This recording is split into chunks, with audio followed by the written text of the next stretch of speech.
using the Form 34 as a counteroffer, would you? Form 34 is not a counteroffer. It's an addendum. If there's a counteroffer, use the right form. It's Form 36, okay?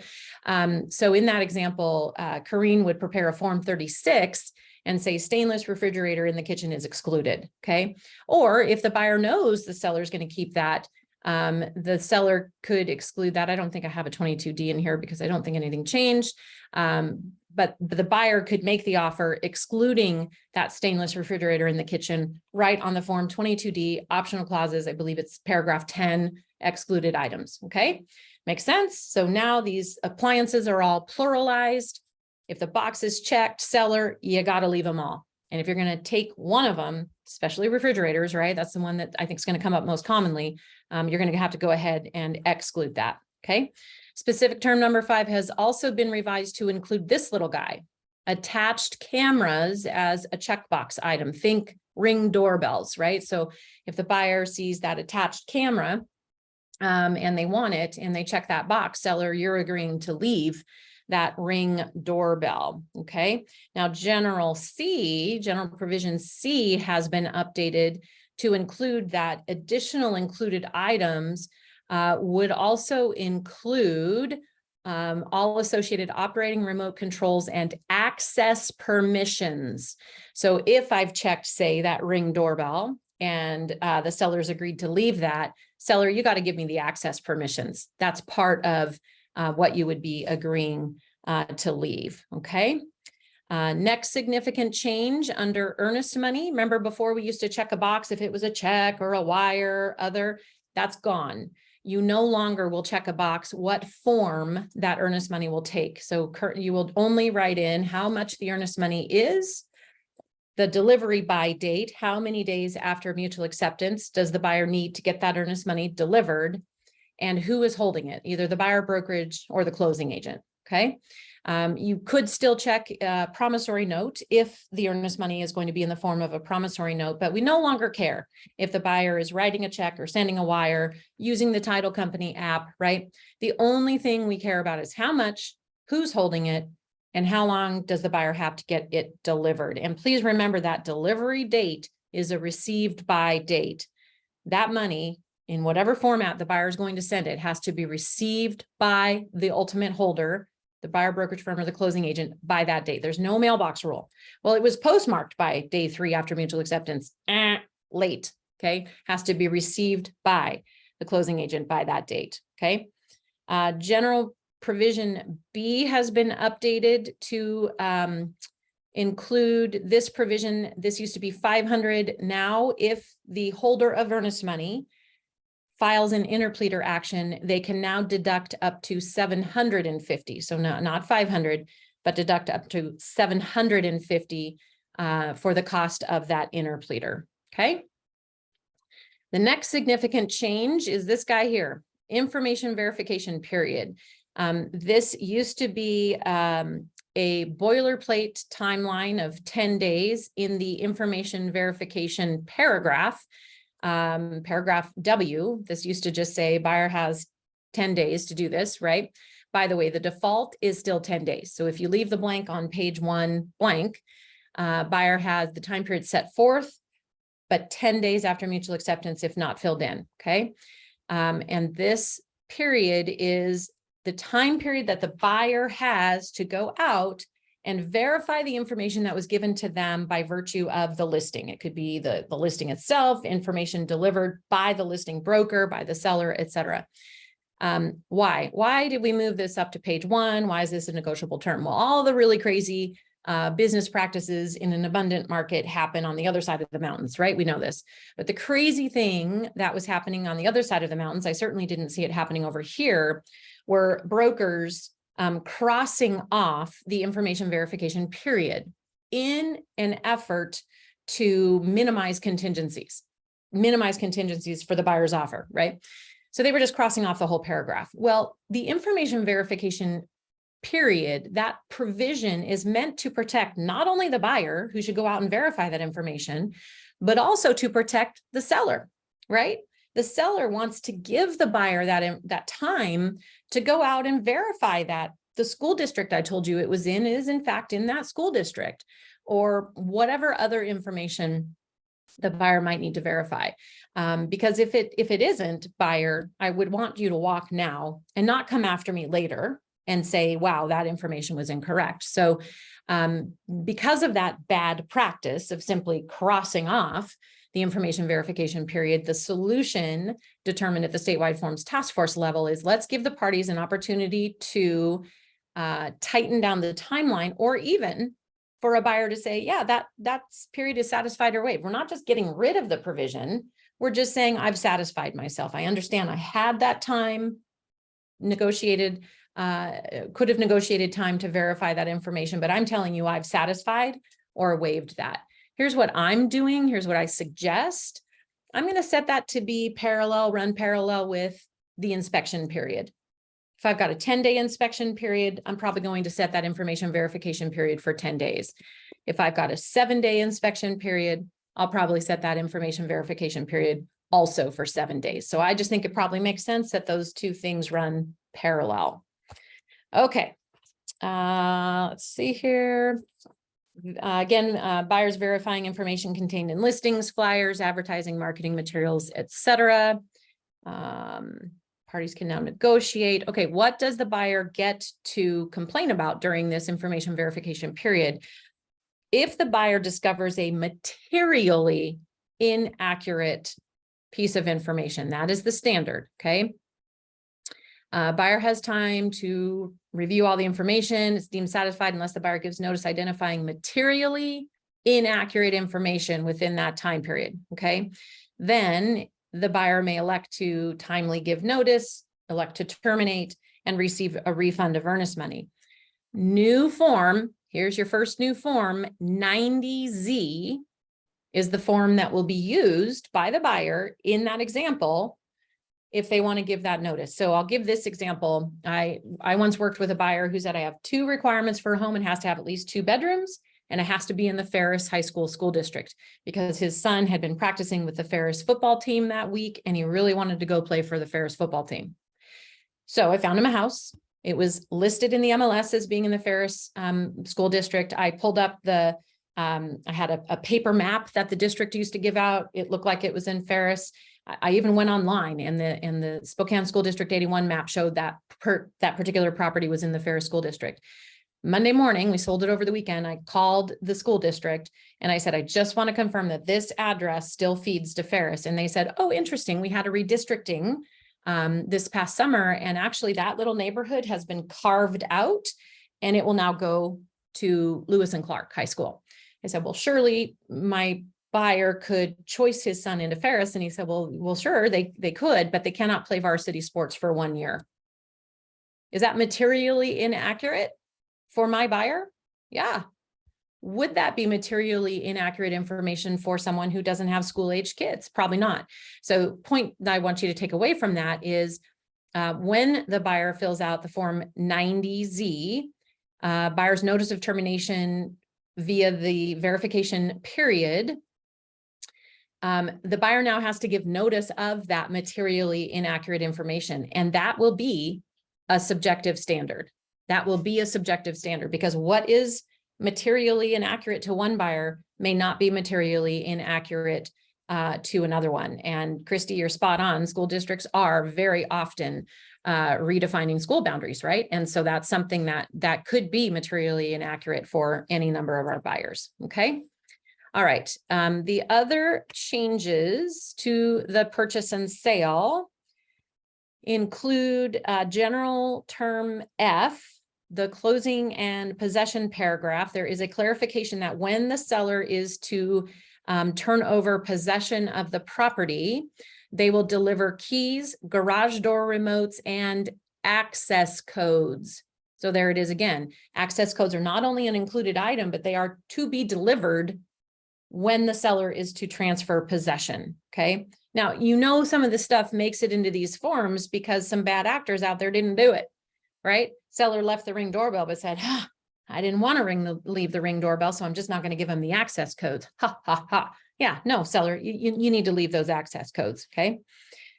General provision H has been revised to include seller shall pay all utility and internet charges, okay? Internet is added. in this current revision. Now, I had a call from a closing agent asking me, my gosh, does this mean that we will be prorating internet service? No, that is not what this means. The internet companies, to my understanding, do not have lien rights. Of course, the closing agent will only prorate lienable utilities.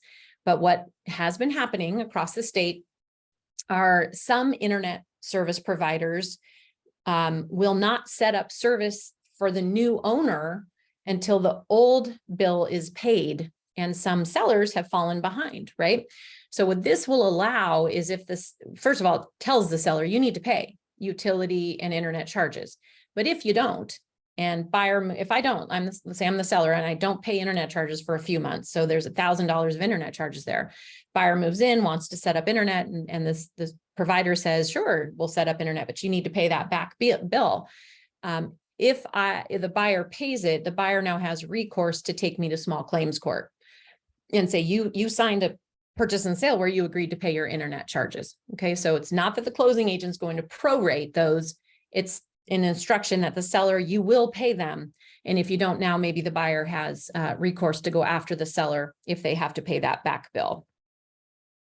General term J has been updated to clarify that if the buyer incurs any fees related to withholding of taxes under FERPTA, the seller will pay any of those fees that the buyer would have to pay. I don't know what those would be. I'm not aware of a situation where that has happened, but if that ever happens, the seller would agree to reimburse or pay those fees.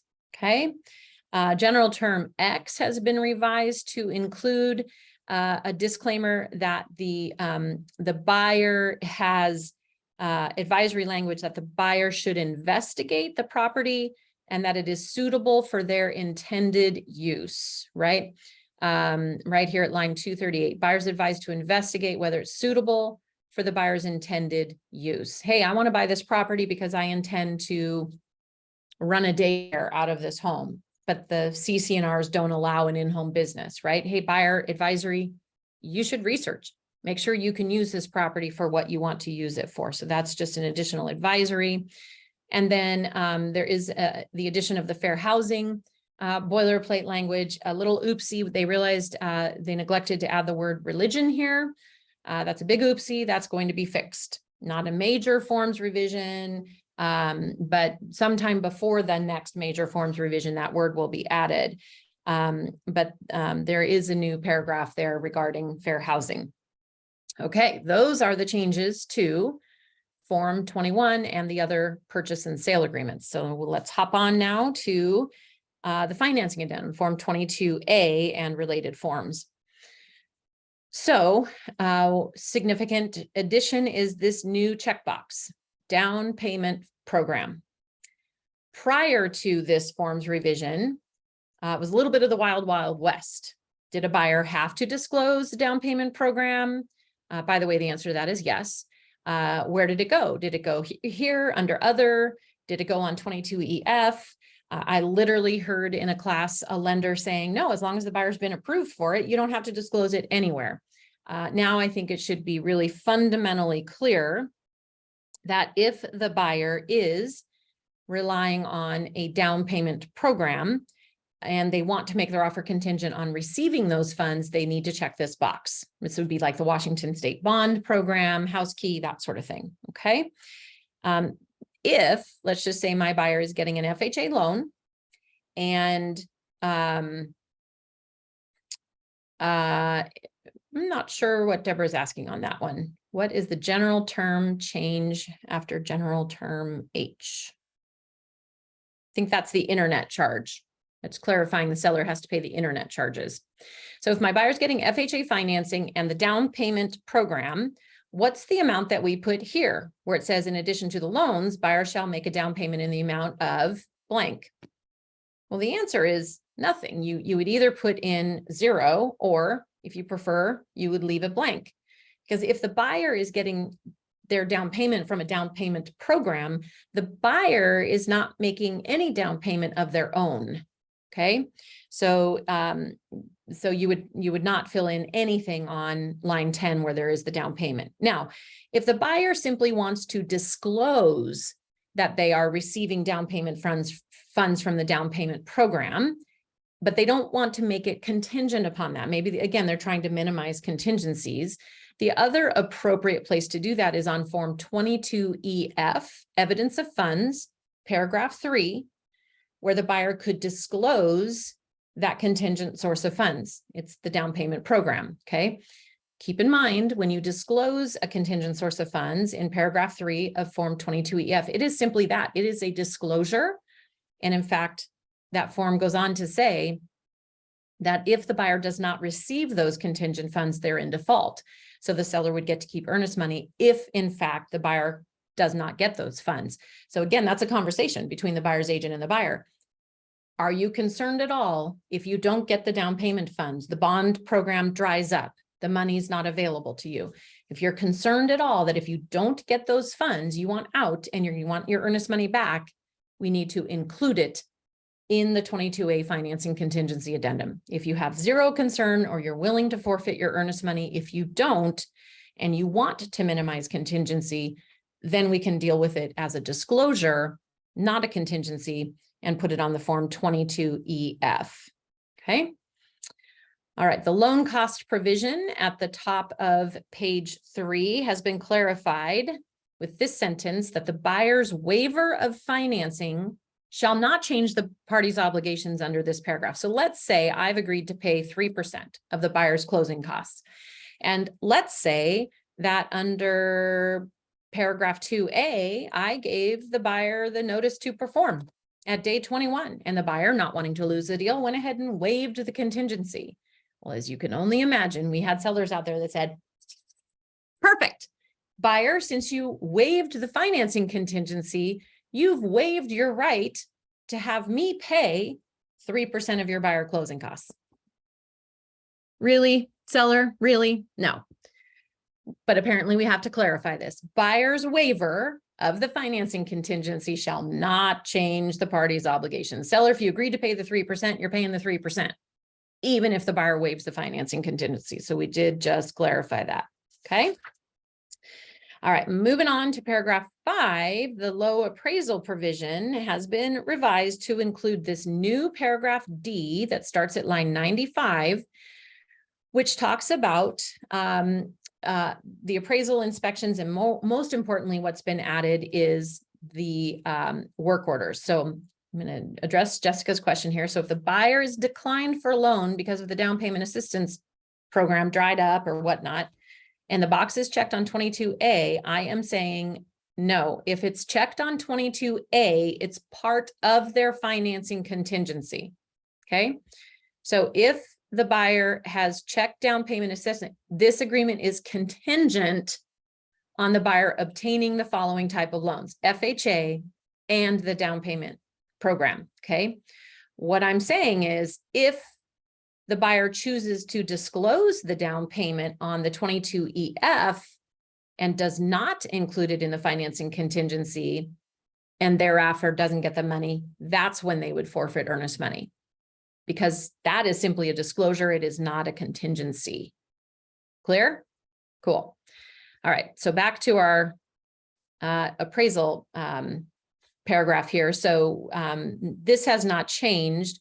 But at line 97, this is added. The parties acknowledge that the lender's appraisal may condition the appraised value of the property on completion and approval of work orders prior to closing. Buyer shall, this is not optional, buyer, you have to let the seller know within 3 days of receiving a work order, give notice, which shall include a copy of the appraisal work order, okay? If buyer is unable to obtain financing due to an incomplete work order, then on buyer's notice, the agreement terminates, and assuming they haven't waived financing, the earnest money is refunded. Whoa, wait. There's a whole missing piece in there. Okay, I get buyer gets the appraisal, there's a work order to take care of peeling paint. And then it says, if they can't get financing because that peeling paint isn't taken care of, they can give notice and they're out. But what happens in between? What the heck happened? Whoa, we didn't deal with what happens in between. Well, what happens in between is what you've been doing for the last several years. Obviously, you'll give notice to the seller, hey, here's the work order. And now the negotiation ensues. Hey, seller, will you take care of it? Maybe the seller says, yes, great. We move forward. Maybe the seller says no. Maybe the buyer wants to do it. Always a bad idea, by the way. But maybe the buyer is willing to go over and paint. Maybe the seller buys the paint and the buyer does the work. Whatever that looks like, the negotiation ensues over how are we going to get this work order taken care of. If it does not get completed, and therefore the buyer cannot close because it's a condition of the loan, well, then unless they've waived, they can give notice terminating and they get their earnest money back, right? They do still have to give the lender's letter as required in paragraph 4, including the statement that the buyer was unable to obtain financing because of that incomplete work order. That will be the reason why the buyer's financing was denied, okay? But at least now there's a process, right? That buyer, you have to let the seller know and basically give that seller a chance to complete that work order so we can move the deal forward to closing, okay? Form 22AWO, new form. Another one of our new forms is the notice of, let me find it here, notice of appraisal work order. So my buyer gets the appraisal back and peeling paint is called. Here is the form 22AWO, pursuant to what we just read. Buyer gives notice that the appraised value is conditioned on completion and approval of the work order, and a copy of that is included. Jessica says if there is an addendum or in the original contract saying the buyer is responsible for any and all repairs, does that supersede this section? Yes, if the parties have handcrafted a provision that says that the buyer will do something, a handcrafted provision would trump any boilerplate provision. I would, and I know that Jessica knows this, but boy, man alive, I would never draft a provision like that for a buyer or allow my buyer to agree to that. That feels like a blank check for a buyer. Hey, buyer, the only way this, and here's how I can see how this might go down, right? The seller says, buyer, I'll accept your FHA offer if you agree to take care of any work requirements, okay? Here's what doesn't change. So appraisal's done. Here comes the appraisal work orders, right? What you have is a buyer who's agreed to take care of them. Well, what if the appraisal work order is replace the roof? Well, you've just committed your buyer to replacing the roof. And that's all well and good if they're prepared to do that. But that feels like a blank check. So I don't know, that would make me very nervous to have my buyer sign off on that. Okay, so there's your AWO. This is the form you'll use to communicate to the seller that, hey, there's a work order. Form 22AN has been, and I'm not sure if I included this one, the notice of low appraisal has been clarified to that the waiver of financing contingencies includes a waiver of the low appraisal provision. So just some clarification language to the 22AN. The 22AA is the standalone appraisal addendum. When would you ever use a standalone appraisal addendum? That would be like a cash buyer who still wants to have an appraisal done on the property, right? This appraisal addendum has been revised to also address potential work orders, okay? So work orders has been added to the standalone appraisal addendum, which would be wacky. If the buyer's ordering it on their own, it would be odd to see a work order, okay? And then again, here's your third new form. New form AAN is the notice of low appraisal that you would use in conjunction with the standalone appraisal addendum. So here's the notice of either low appraisal and or work requirements or work orders, and then the seller's response, okay? So 22AAN, the notice form that would go hand in hand with your standalone appraisal addendum. The form 22C, moving on, is the seller financing addendum. And section 1B of the seller financing addendum was updated to address exemptions to DFI's waiver requirement. We're not seeing a ton of seller financing, and the DFI waiver requirement has to do with sellers who are selling properties, financing them under seller financing to owner occupants. You can only do so many of those per year. I want to say it's 3 in a 12-month period before DFI says, hey, seller, you're a loan originator, because you're selling all of these properties to owner occupants, right? And you're financing them.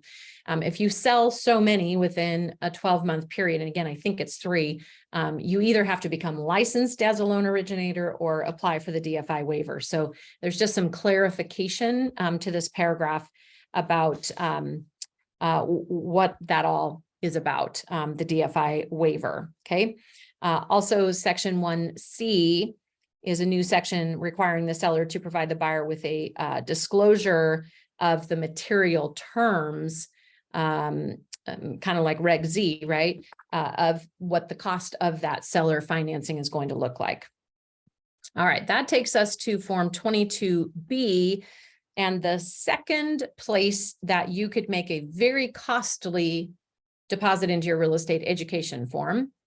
And Deborah says, okay, what is this form number? Not sure what you're asking about, Deborah. Sorry. 22C is the seller financing addendum that I was talking about, but maybe you were talking about the earlier appraisal addendum. 22AA is the standalone appraisal addendum. 22AAN is the notice of low appraisal. I'll let, cool, you got it. Okay, 22B. Here's the significant change, couple of significant changes here. First of all, paragraph 1A, you might recall that under the old 22B, the buyer had 5 days to get their home on the property, right? So 22B is the sale of buyer's property contingency. So this is where the buyer makes an offer to seller, right? So buyer has purchased seller's property, and under the old form, the buyer had 5 days to get their house on the market. This is now a negotiable term. Okay, because maybe the buyer, Maria, I'm not sure, don't hold me to that. I think it's 3 or more in a 12-month period, but you'd have to call DFI or call like an Angie Dearth. She would absolutely know the answer to that. Okay. Okay. So maybe my buyer doesn't need 5 days. Maybe I'm going to say, hey, seller, please accept our contingent offer, but I'm going to get my house listed on the market within 1 day. Like, I'm ready to go. It's staged, it's photographed. I'm ready.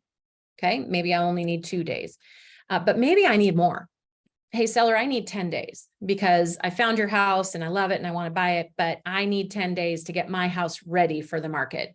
Don't know how excited a seller is going to be about that, but maybe the buyer needs a little bit more time. So this is now a negotiable time period. It is still 5 days. If you don't fill in anything any different, okay? Now here's where you could make a little deposit into your education fund. There are 2 scenarios where the buyer who has bought the seller's house, when they get an offer from their buyer, so the buyer gets an offer from the buyer's buyer. If that offer is contingent on that buyer selling a home, or if that has a closing date less than 30 or more than 45, but that used to be more than 60. This is the change. This used to be 60 and now it's 45, okay? So here's how you could find yourself in trouble. So you're the agent representing the buyer.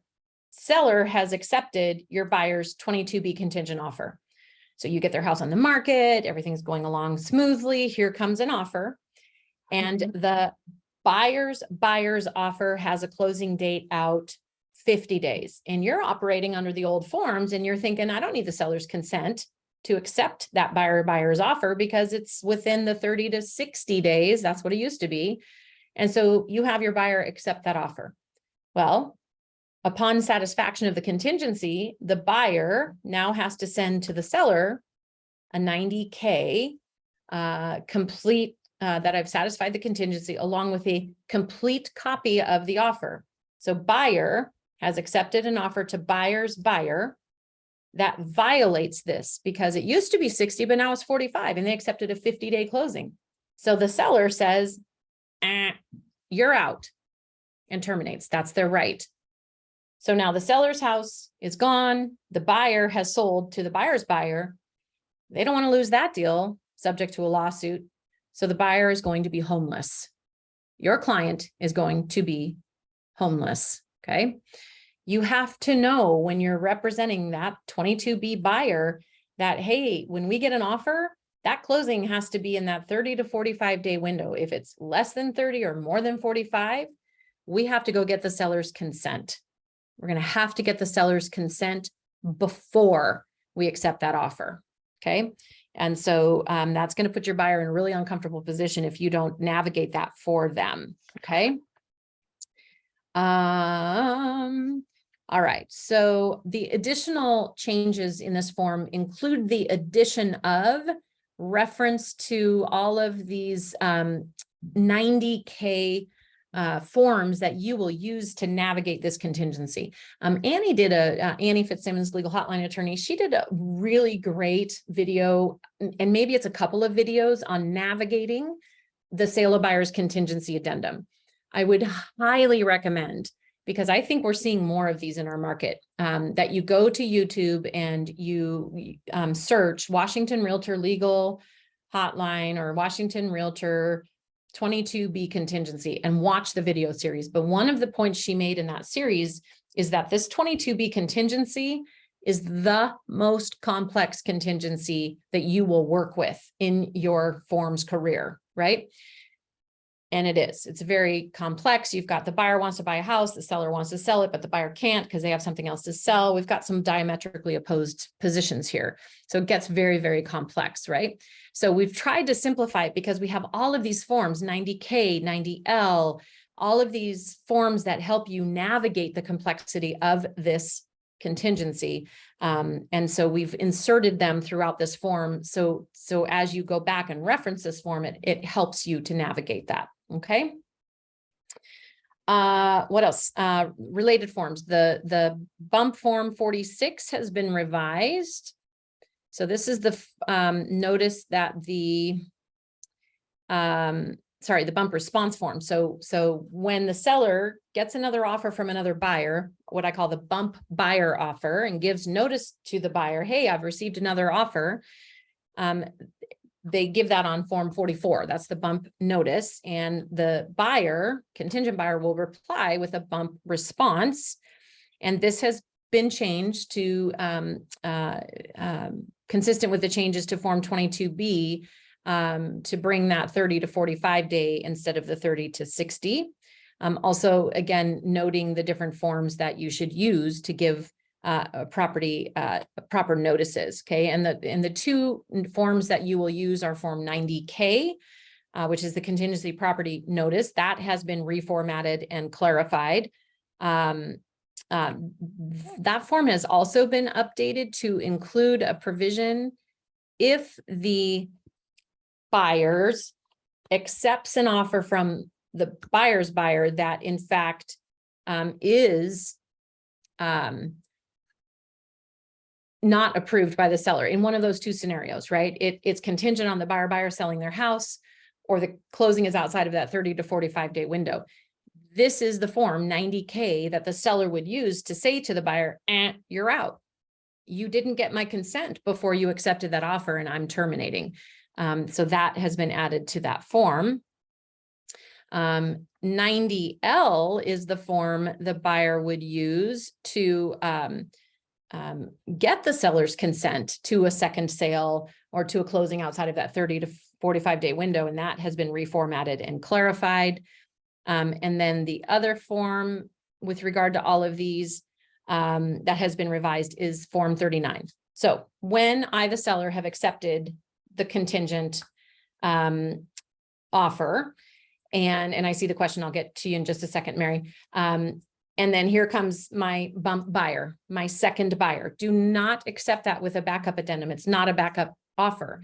You're going to accept that second buyer, that bump buyer's offer with a form 39, the second buyer's addendum, which has been revised to again, give references to all the different forms that will be used to navigate this second buyer, okay, which includes form 39N, which is the second buyer notice.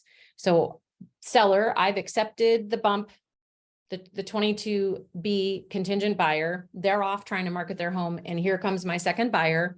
I've accepted their offer. 39N is the form I'm going to use once I've given the bump notice to the contingent buyer and they've replied. Okay. Then this is the form I'm going to use to let that that second buyer know, hey, first buyer, contingent buyer satisfied or bumped. Sorry, you're not my buyer, or hey, they terminated and you get to be my buyer. Okay, so Mary says, if the seller wants to extend the 30-day 22B to sell, what would you use to extend? Just an addendum, use form 34, right? Blank addendum. And you just put the timeline that the seller is willing to grant. So you just use a form 34 blank addendum extending that time period. Okay, so those are all the sale of buyer's house contingencies. Let's move on to form 35. This is the other one that if you don't know this change and you are operating under the old inspection contingency addendum, you're going to get this one wrong and it's going to cost you a lot of money. Okay. So let me just say this. Never, ever, ever, ever will you ever give any portion of the inspection report to the seller ever anymore. Under the old Form 35 inspection addendum, there was one scenario where you had to give a portion of the inspector's report, and that was when your buyer was conducting additional inspections. If they were invoking their additional inspections, additional time, right? Then it used to say you had to provide that portion of the report where the inspector recommended further evaluation. That is gone. The problem that created was some buyer's agents sending too much information, or listing brokers saying, she sent me the whole sentence. It said that the inspector found something wrong with the roof and recommended further evaluation. Therefore, she sent me a portion of the report. Therefore, the inspection contingency is deemed waived. The correction to that problem, which was happening industry-wide, was to say, never, ever, ever will you ever send any portion of the report now, ever. So if your buyer is invoking their additional time for inspections, then they're invoking it. And you do not send the report. Now, here's the only time that you do send the report. If the seller has checked one of these boxes. If the seller has checked one of these boxes, either at the time you're negotiating the deal that they want the whole inspection report, or they want the sections of the report that relate to requested repairs or modifications, or they want the notice of additional, if they're given notice of additional inspections, then they want a copy of the inspector's recommendation for additional inspections. And this can happen here when we're negotiating the 35R, or it can happen after mutual acceptance, right? Why are there no transaction forms? Where you could have negotiated your deal. Seller didn't check any of those boxes, which they never should, by the way. Seller never checked any of those boxes, but after mutual acceptance, buyer has now done their inspection and they're invoking their additional time. The seller could send back the 35C at that point with this box checked and say, prove it. You're invoking your additional time. I'm requesting that you provide a copy of the inspector's recommendation for additional inspections. Okay.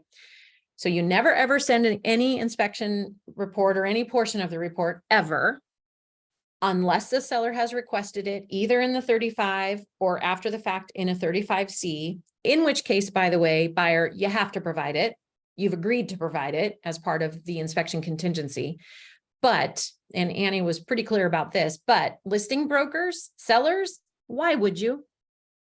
Why would you ask for any part of the report? Okay. You are only creating a scenario where maybe you get more information than you really want, right? So I do not know that even when the buyer invokes their additional inspections, additional time, you're going to have the seller require you to prove it. So Christy asked, can photos be sent as it relates to repairs and the seller has checked the box? Yes, if the buyer is asking for repairs or modifications and the seller has checked this box either on the 35C or on the 35, then yes, absolutely. You can send photos and or text. And then, so the question is, so on 35, seller should not check a box. Yes, agree. I do not think when you get an offer and nothing is checked, which nothing should be checked. Buyer's agents, you should not be checking that box. Okay. So when this comes to you as a listing broker, I do not think you check these boxes. Listing broker, I do not, even if your seller says, I'm going to want to see the report, or I'm going to want to see the portions of the report that relate to what the buyer's going to ask me for, or I'm going to want to see that the inspector recommend. I think your job as a listing broker is to advise why the seller doesn't want that. No, seller, you don't want the report. And I don't have time to go into why not, but it's because of the Form 17. If the deal dies, seller, and you have the report or portions of the report, you're responsible to disclose, refute, or repair. You don't want it. And then change your answer about the inspection. So I don't think these should be checked. Buyer's agent should never check them. I do not think listing brokers should check them. And by the way, if you did, it's not a counteroffer, but I don't think you should anyway. And I don't even think you should be doing it after the fact. Okay. Now, here's what I think could happen, and time will tell. We're going to see how this plays out. I don't want to see abuses of this, right? Where the buyer asked, let's say they did the default timelines 10-5-3-3-3, and oops, I didn't get my inspection done within the 10 days. So I'm going to invoke my additional time. And now I don't even have to prove that the inspector recommended further evaluation. Well, the seller might make you prove it. So you better not bluff. You better not bluff with that, right? But again, the reality is everybody could pick up the phone and call an inspector and say, hey, could you just put something in writing that you recommend further evaluation? So it would be easy to get. But if we start to see abuses of that, I think we're going to start to see sellers tightening down those timelines. Okay, a couple other questions. What if you're not in contract, buyer terminated, any reason not to send over any portions if asked for by the seller? Buyer may put it in another offer with 35W since we're already through it. Buyer circling back and wanting to put in another offer. I don't know that I totally understand the fact pattern there, but if I'm the listing broker, I don't ever want my seller to get any portion of the report, ever, ever, ever. I understand the buyer's coming back. Maybe they're now waiving the inspection, but what if the deal dies the second time, right? If my seller now has portions of that report and the deal dies, then I've got to deal with the fallout of that with regard to the next buyer. So I don't want that. And certainly as a buyer's agent, you should not be sending that. And the fact that you're not in contract anymore, so I'm just going to go ahead and send that to you, listing broker. Ooh, yeah, that doesn't, I don't know that I would do that. Okay. Jen wants me to confirm, can you confirm that sending a contractor invoice as part of a 35R is acceptable? Absolutely. Absolutely acceptable. Okay. What is not acceptable is the if you read this paragraph, it says buyer shall not provide the inspection report or portions of the report to the seller unless the seller requests in writing. You guys, it doesn't say anything about contractor bids. It talks about the inspection report. And again, I go back to the why. Why do we not want the seller to get the inspection report? Because the Form 17 says, has a whole house inspection been done? Now the seller, if they didn't do one, now the seller has to say yes and provide the report if they have it, right? It doesn't say, has a contractor come to give a bid on your home? Like that doesn't come into play under the Form 17. So yes, Jen, if you, as a result of the inspector finding something, had a contractor come out and give a bid, and you're now going to the seller, and by the way, that's the gold standard of a 35R. 35R seller, make the repairs per the attached bid, hiring the attached contractor at your expense, right? And then you attach the bid. That's the gold standard 35R. Or seller will reduce the price by $5,000, or seller will credit the buyer $5,000 at closing to cover the cost of attached bid. There is nothing wrong with that. You have not violated the Form 35. You have not sent the report or any section of the report. Contractor's bid is not the inspection report. So nothing wrong with that. Lisa says, I can see asking for a portion of the report if the seller and their agent need clarification to disclose everything in the report. It hopped up. I went from one to the other. I can see asking for a portion of the report if seller and their agent seek clarification on the work being requested. Sure. Like that, if the buyer on their 35R says, seller, do this electrical thing, do this plumbing thing or whatever, and the seller's like, I'd really like the inspector's report to see what those issues are. Yeah, I guess I could see where maybe it would be helpful to have that. But if the buyer says, I'm asking for a $5,000 contribution, and the seller says, well, I want to see the things that came up that are the basis of that contribution, I'm not checking that box. I don't want to see, because what could they send you? The whole report. Here's the whole report, seller. And because of all this stuff that's wrong, we're only asking for the 5,000. We're back to the dirty pool part, right? But if they've already identified specific things on the 35R and your seller wants to see the inspector's report with regard to those specific things, I don't disagree with you. I could see that. And no dumb questions, anonymous attendee.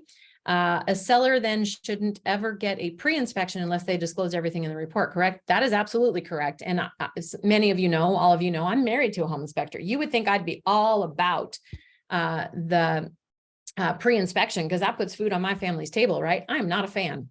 I do not recommend that my sellers have pre-inspections. I don't think they're a good idea.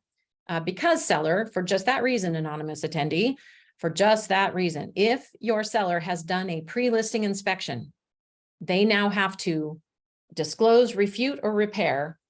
And now they have to say on the seller disclosure, yep, I had an inspection done by this person at this time, and attach that inspection report. So whatever that inspector comes up with, seller, you're now stuck with it. You either have to fix it and or disclose it to the buyer. And even if you fixed it, you still have to attach the report. So I'm not a fan. If 35(4)(b), third checkbox is checked and the buyer's agent submitted the offer, seller signs 35, does this void buyer's agent sending section of the report when giving notice of additional time? If 35(4)(b), this 4B third, okay, this one is checked by the buyer's agent when submitting an offer and the seller signs it, does this void the buyer's agent? No. If your seller signs it, if the buyer checks that box, which shame on them, they shouldn't, but your seller signs it, they didn't counter crossing that off, which they should, then yeah, seller, you're saying if the buyer requests additional time, that the buyer will provide the inspector's notice of additional recommendations. So if the seller signs it and that box is checked, buyer's invoking additional time, they have to provide the recommendation.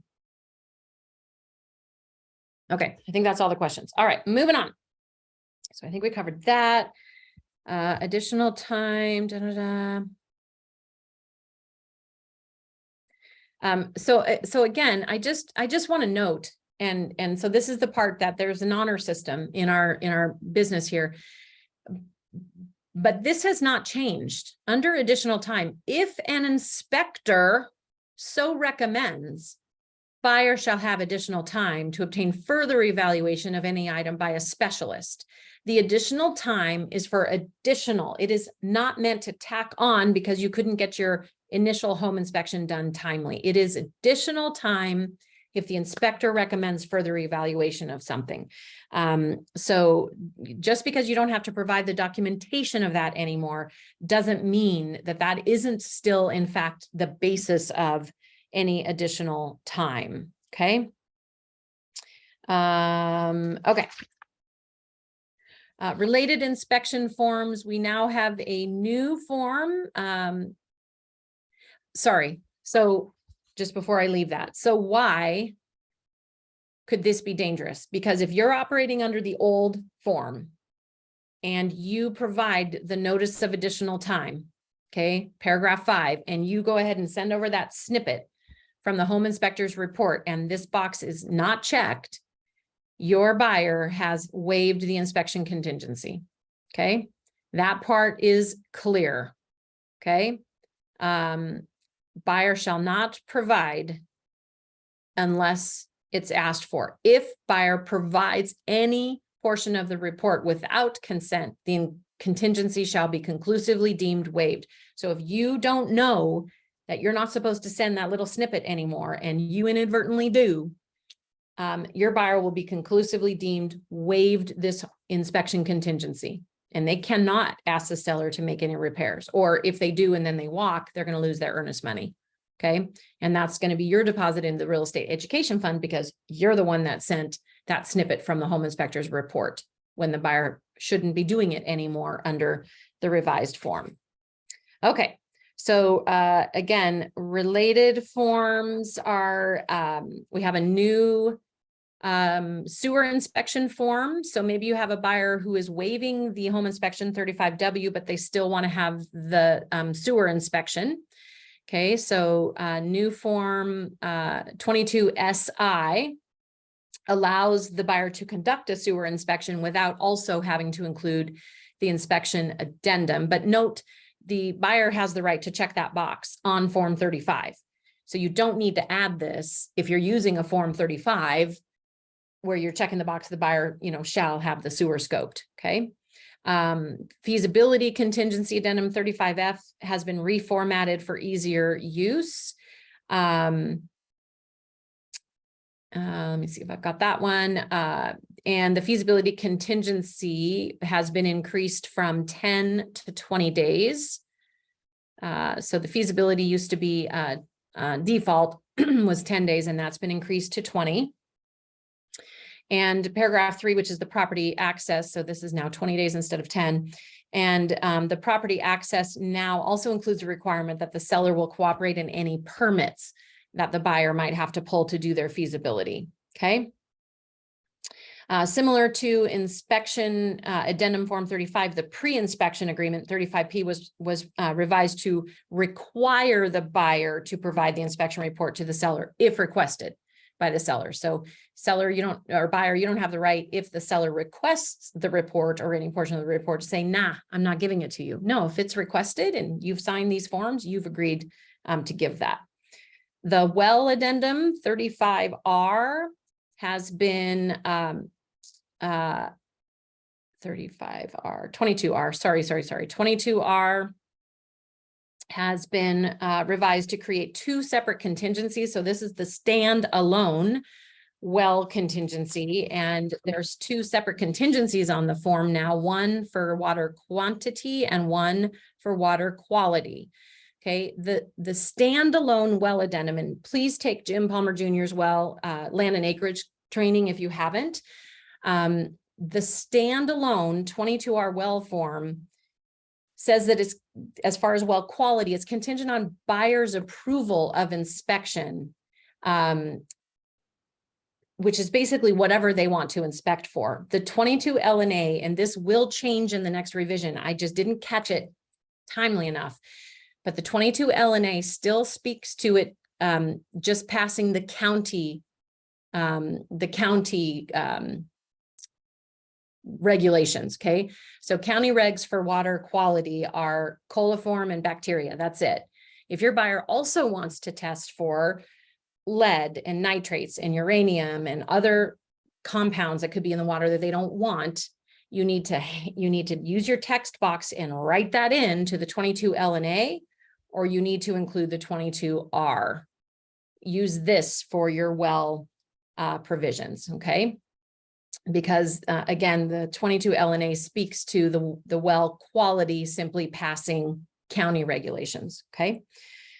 Changes to 65A and 65B, early and delayed occupancy agreements. Those are inherently evil and you should avoid them at all cost. We know this, right? But regardless, they have been revised to clarify that the Residential Landlord Tenant Act, RLTA, does not apply to the owner-renter relationship created under 65A and 65B, because it is specifically exempt under the Residential Landlord-Tenant Act, okay?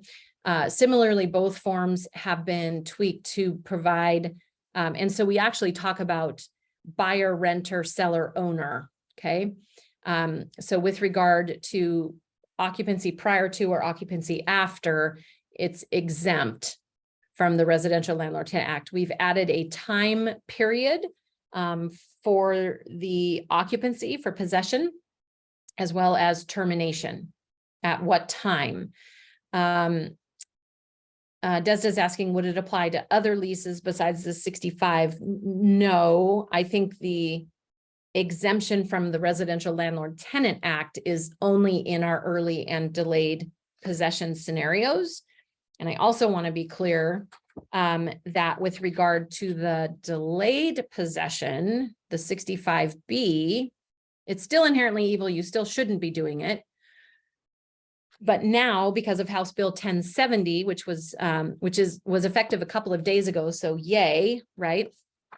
Now effective, also exempts the delayed possession from the Residential Landlord-Tenant Act. And why do we care? Well, because you could have a seller in delayed possession that if they're subject to the Residential Landlord-Tenant Act, that means they're subject to the just cause eviction rules, and it just could become very difficult to get these folks out of the house, right? So this form has been changed to say not subject to the landlord-tenant. There is a time period for when the seller has to be out of the property, okay?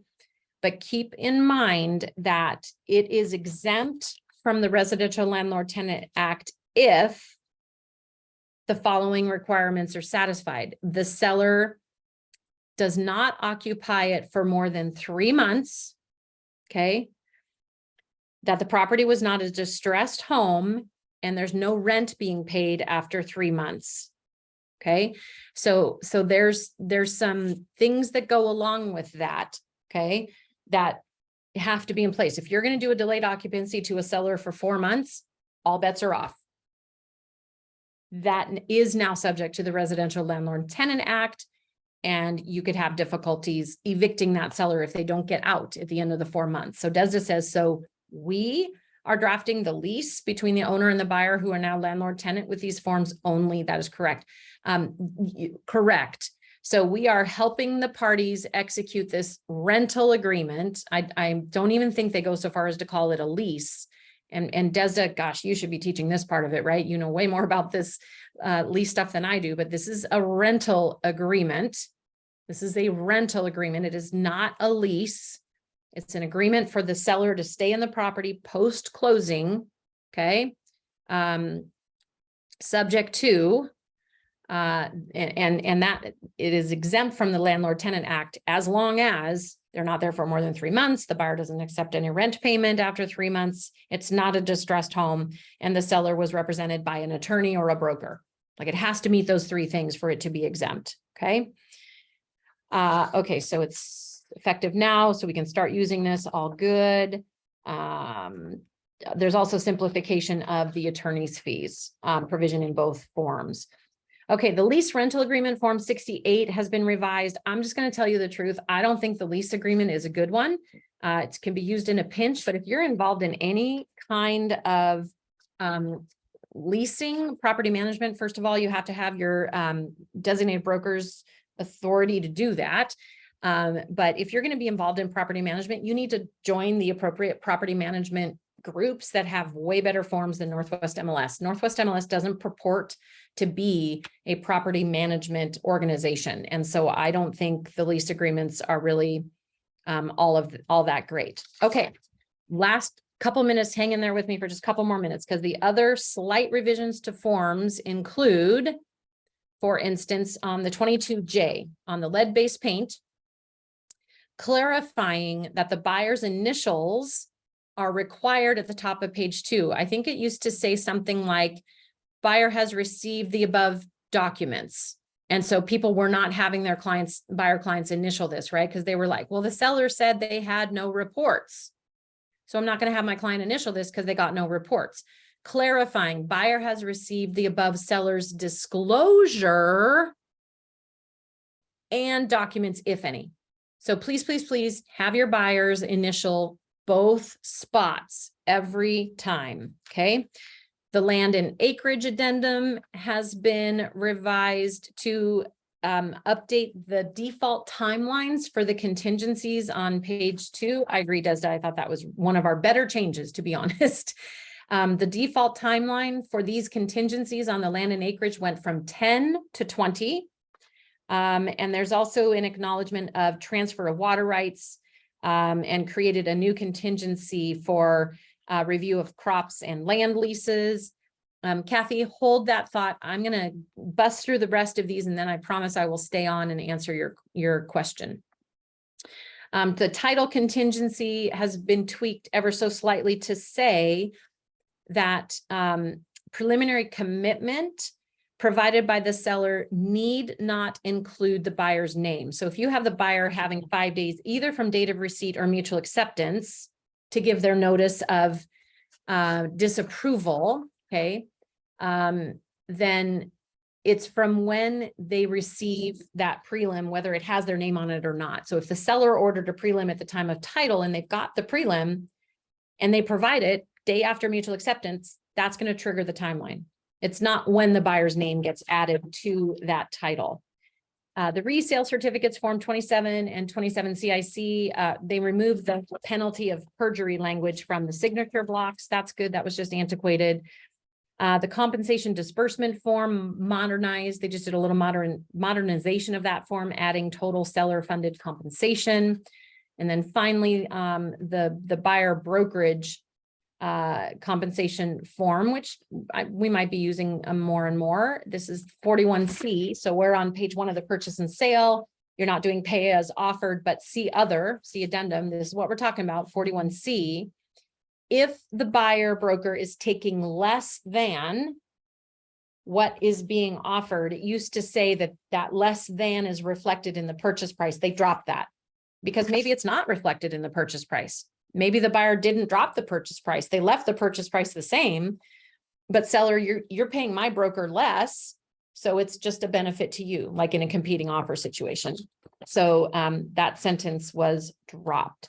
Okay, those are the changes, and you have available to you again, and you can go on the Spokane Realtors. If you scroll down on Paragon far enough, you'll see the links to that Legal Bulletin 223. They also have redlined versions of the forms and the new forms. They're all updated in Transaction Desk. They are also all updated in templates. So if you had templates set up in Transaction Desk, your templates have automatically updated. With that, I'm going to release you, but I am going to go back to, and you're all welcome so much.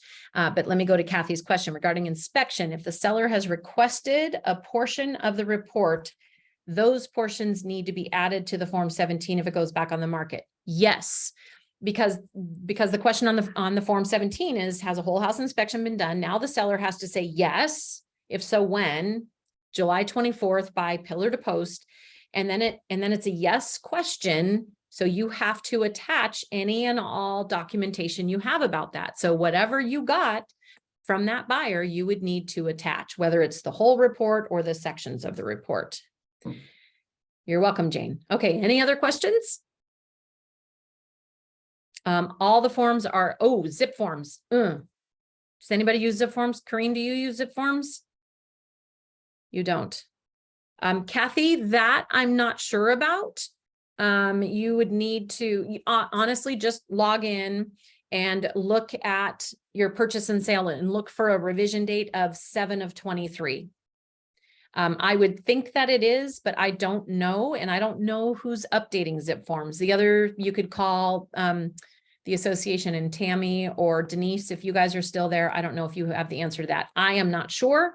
But if you log in, just look for revision dates 7/23 on those forms. And if they're there, then yes, they're updated. Christy, Leon Vincent says he does use zip forms, and yes, they are all updated.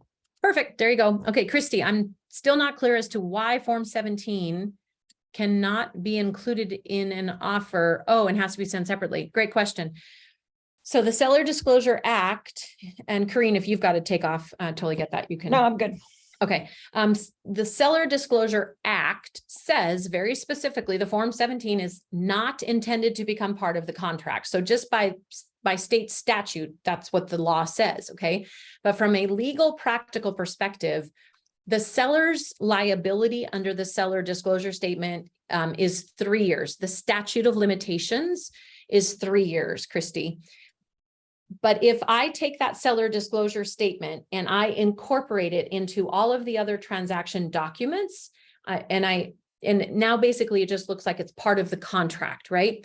My seller's liability arguably is extended from the 3-year statute of limitations under the Seller Disclosure Act to 6 years, which is just the general contract statute of limitations. Okay. So for that reason, legally, it's not supposed to be part of the contract under the Seller Disclosure Act.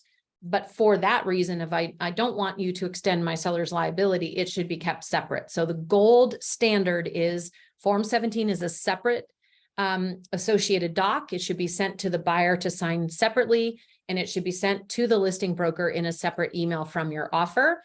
And if it comes to the listing broker as part of a PDF with all the other contract documents, the listing broker should separate that seller disclosure statement out before they send it on to their seller. So separate it out as soon as possible, but the gold standard is it never gets incorporated.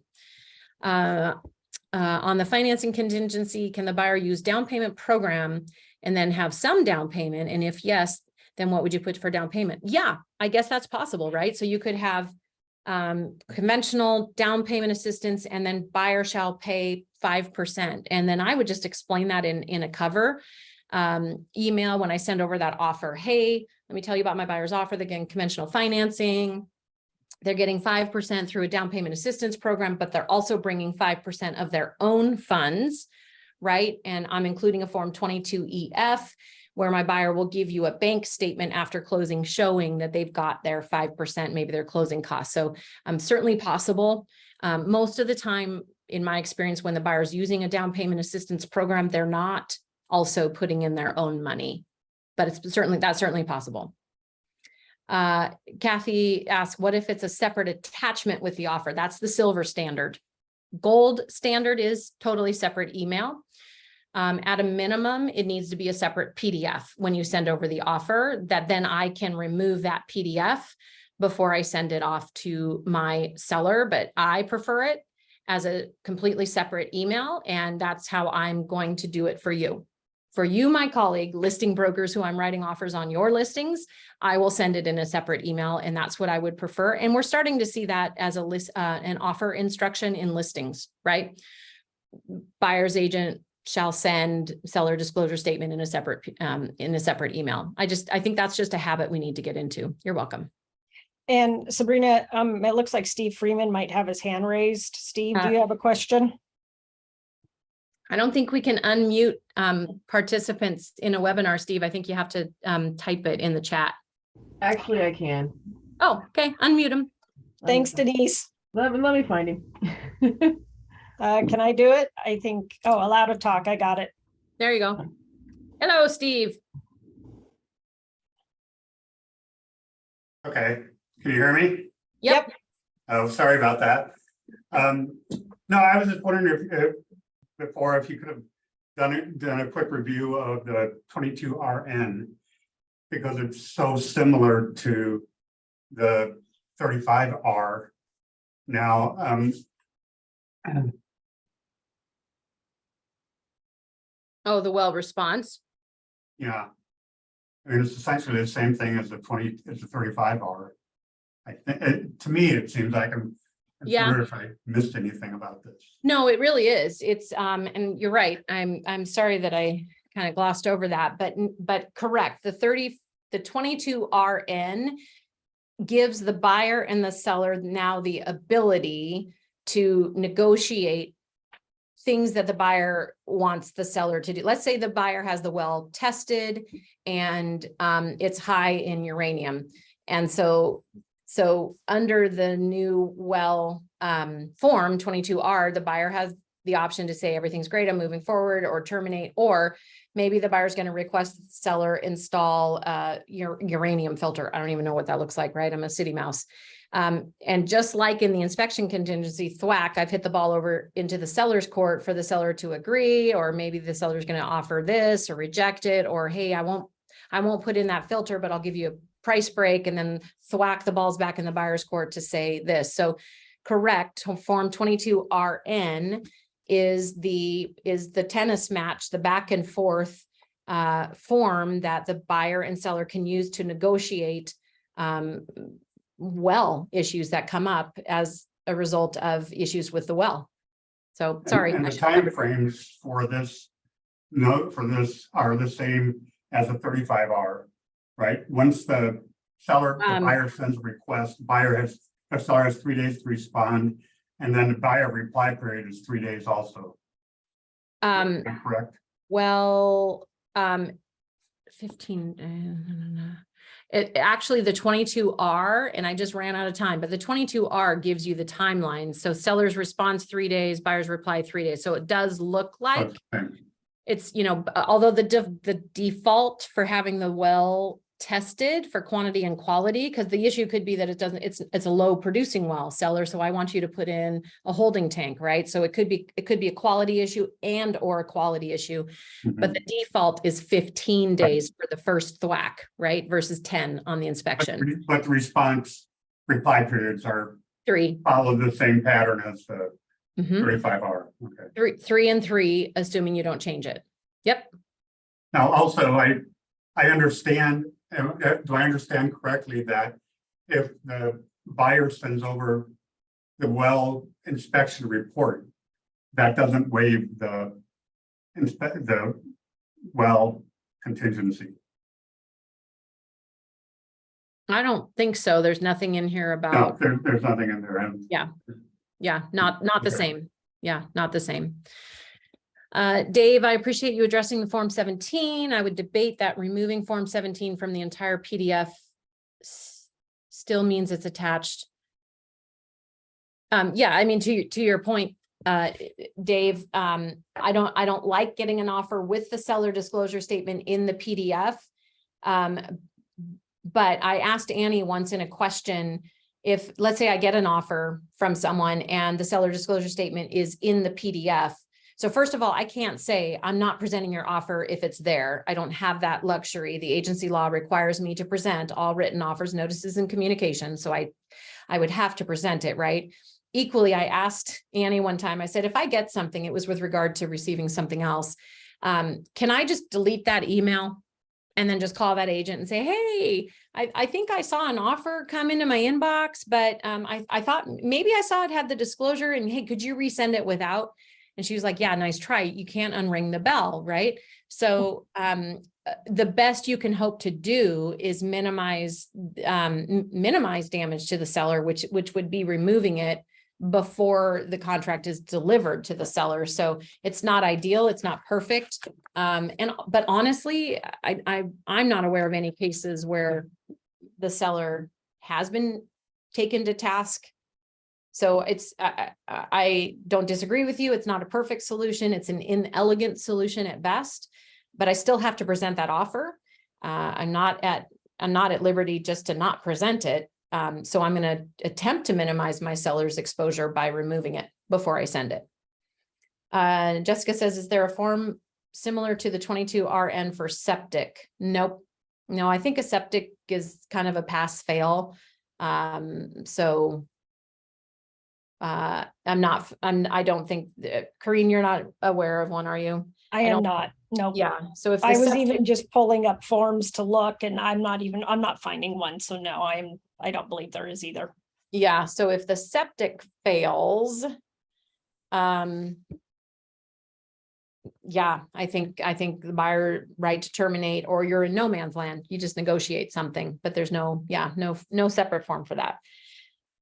Christy, can you ask the buyer's agent to resend the offer without the 17, knowing if they don't, you still have to present? Well, but you've already got it. And that was the point that Annie made, is you've already got it. The damage is already done, right? With imputed knowledge, information delivered to you is delivered to your agent or to your buyer or your seller. So, and that was Dave's point, right? It's just carving it out doesn't actually solve the problem. So no, it's not a solution just to say, hit delete that email and call that agent and say, hey, thanks, I got your offer, but I saw you sent the 17 with it. I need you to resend it without. They already sent it. Damage already done. So best you can do. And again, inelegant solution, I get it. But the best you can do is carve it out. So when you list it, you want to say, and I've started putting this in my listings as well, buyer's agent, please send the form 17 in a separate email from your offer. So when a listing says an offer with a 17 will be rejected, how does that work? I have seen different ways people are wording this offer instruction.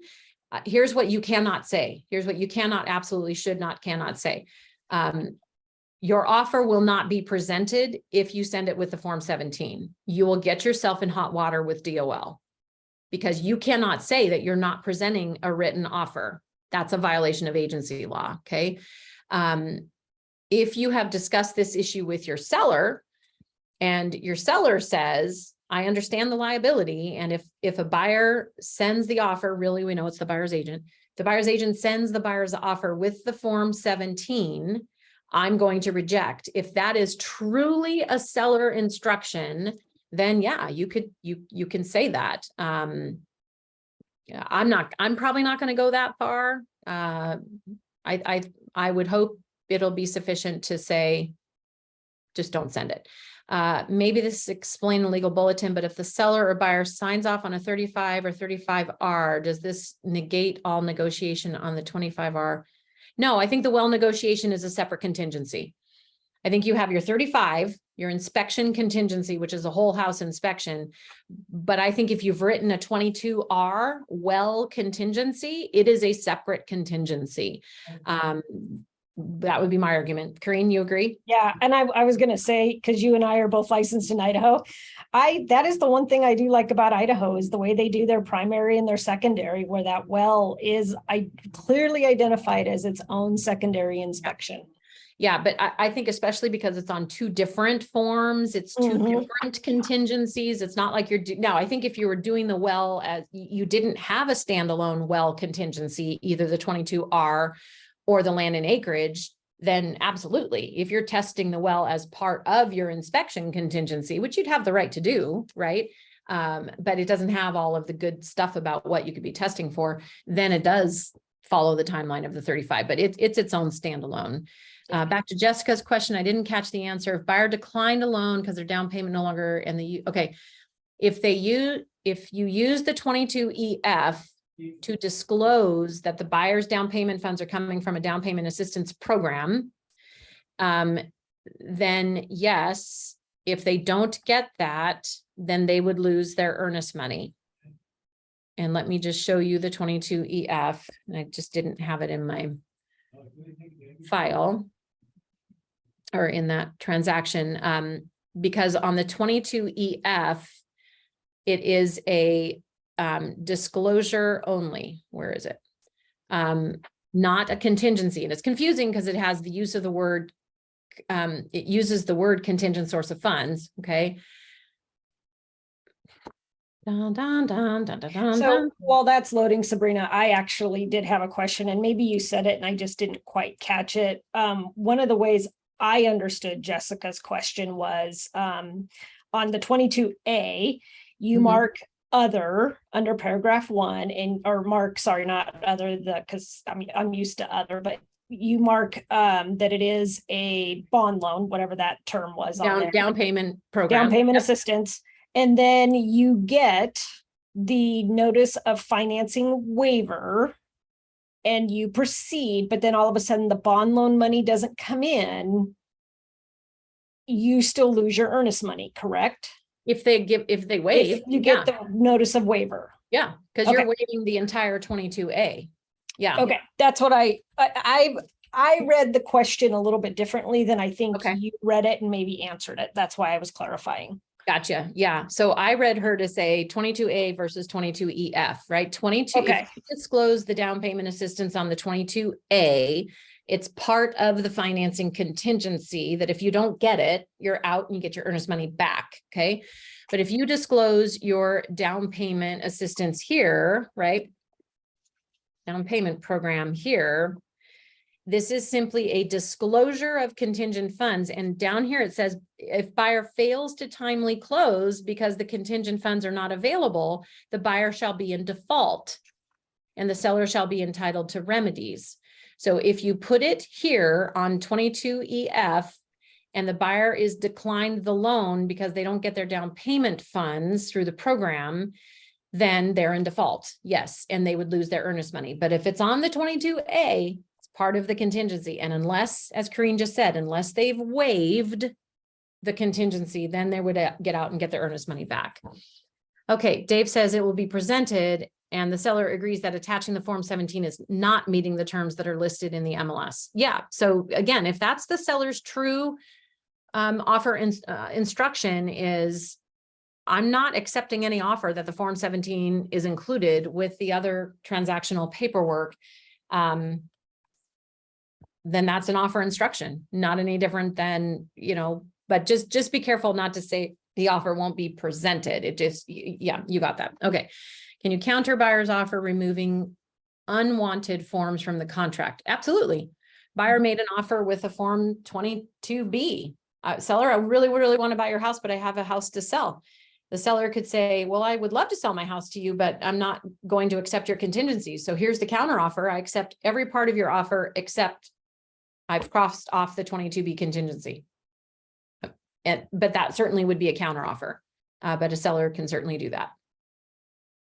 Okay. Anybody else?